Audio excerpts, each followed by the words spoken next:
آپ شیعہ حضرات تراوی کیوں نہیں پڑھتے اور اس کی اتنی مخالف کیوں ہیں، جبکہ یہ ایک وہ عبادت ہے جس کے اندر قرآن کو مکمل کیا جاتا ہے اور اجتماعی ایک بڑا اجتماع اس کو فالو کر رہا ہے، تو آخر آپ کو اس سے کیا مسئلہ ہے؟ جبکہ ہم یہ دیکھتے ہیں کہ نہ صرف مسئلہ ہے بلکہ مخالفت بھی کی جاتی ہے اور شیعہ حضرات اس کے سخت مخالف بھی ہیں۔ دیکھیں ہمارے مذہب میں، مذہب اہل بیت یعنی مذہب رسول اللہ میں جو عقائد اور اعمال کو جہاں سے اخذ کیا جاتا ہے نا، وہ سب سے پہلی چیز ہے قرآن مجید، پھر اس کے بعد رسالت مآب صلی اللہ علیہ وآلہ وسلم کی سنت اور سیرت، ان کے قول و فعل، اور اس کے بعد ائمہ معصومین علیہ السلام کی جو زندگی ہے اس میں سے ہم دین کو اخذ کرتے ہیں۔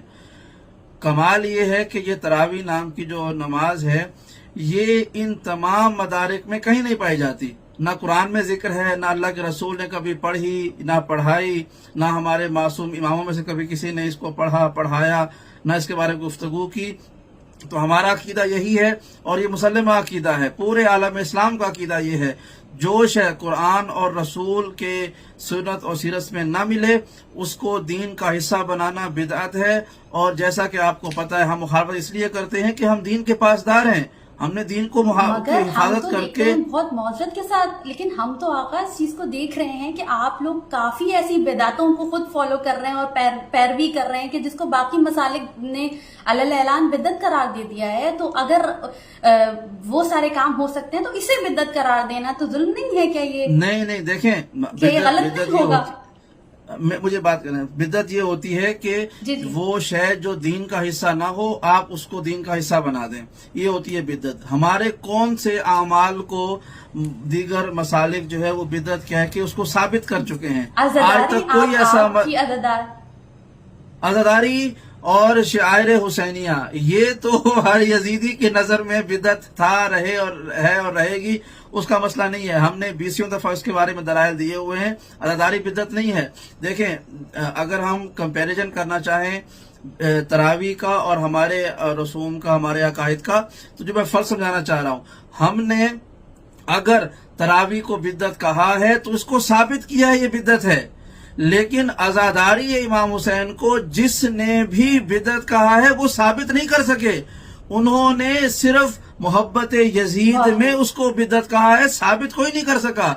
لہٰذا بس یہ فرق ہے تراویح میں اور عزاداری میں کہ تراویح کی باری آتی ہے تو ہم نے ثبوت پیش کیا ہوا ہے، قرآن میں کوئی تراویح نہیں ہے، رسول کی زندگی میں تراویح نہیں ہے، یہاں تک کہ حاکم اول حضرت ابو بکر کی زندگی میں بھی جو انہوں نے حکومت کی ہے 3.5 پونے 4 سال، اس میں بھی کوئی تذکرہ نہیں ہے تراویح کا۔ تو صحابہ کا دم بھرنے والوں سے ہمارا سوال بنتا ہے کہ بھائی آپ تو کہتے ہیں کہ رسول اللہ خدا نے کہا تھا کہ میرے بعد مصلی پہ ابو بکر کو کھڑا کرو، زندگی میں کھڑا کر دیا تھا، تو جب اس مصلی پہ آنے والے آپ کے سب سے پسندیدہ صحابی نے تراویح نہیں پڑھائی ہے تو بعد میں آنے والوں کو کیا حق بنتا ہے؟ تو ہمارا تو یہ دعویٰ کہ تراویح بدعت ہے یہ ثابت ہے۔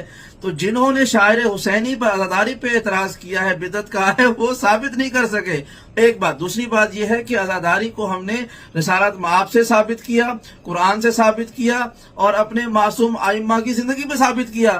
تراویح کو تو یہ دوسری خلافت کے زمانے میں دوسرے حاکم کے سے پہلے ثابت ہی نہیں کر سکتے، اور وہ بھی زبردستی ڈنڈے کے زور پہ نمازیوں کو جو مسجد کے مختلف علاقوں میں کونے میں کھڑے ہوئے انفرادی نماز پڑھ رہے تھے، انہیں کھینچ تان کے ڈرا دھمکا کے کہا گیا کہ چلو تراویح کی نماز پڑھو۔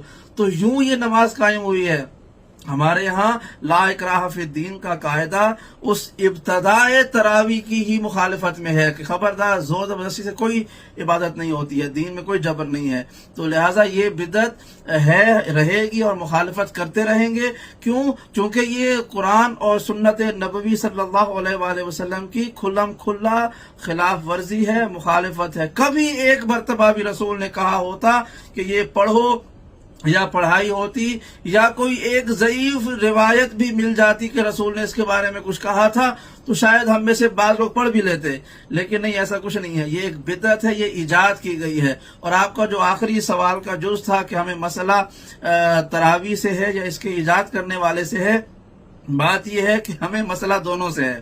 غلط شے سے بھی اور غلط فرد سے بھی. جو شخص بھی دین میں تخریب کاری کرے گا، بدعت کرے گا، ہم اس کے مخالف ہیں. ہم اس عمل کی بھی مخالفت کریں گے اور اس کے ایجاد کرنے والے کی تو ویسے بھی مخالفت کرتے ہیں، چونکہ ہمارے معصوم ائمہ اور قرآن اور رسالت مآب کی زندگی میں سے درس ملتا ہے کہ انہوں نے بھی مخالفت کی تھی.